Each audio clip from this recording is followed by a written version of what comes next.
Сәлем достар, оразаларыңыз қабыл болсын. Бүгін мен оразаның 14-ші күніне осындай сорпа және қызанақ салатын жасадым.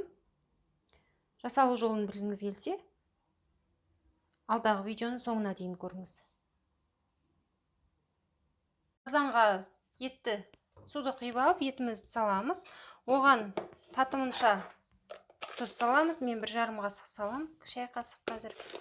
1 сағат, 1,5 сағат бойы қайнатамыз. Еті қайнап пісті. Оны сүзіп, одан әрі әбден піскенше қайнатамыз.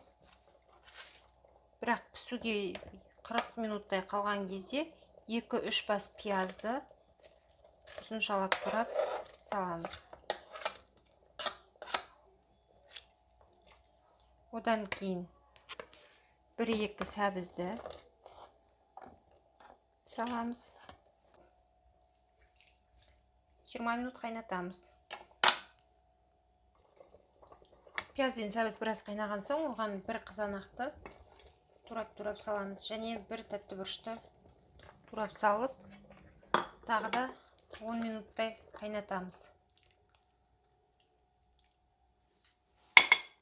Енді пиязы барлығы пісуге жақындаған кезде енді картошканы саламыз.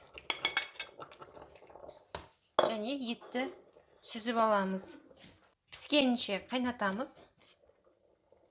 Етін турап алдық және оны қайтадан қазанымызға салып қайната береміз. Еті жұмсақ болып пісті. Бұған дейін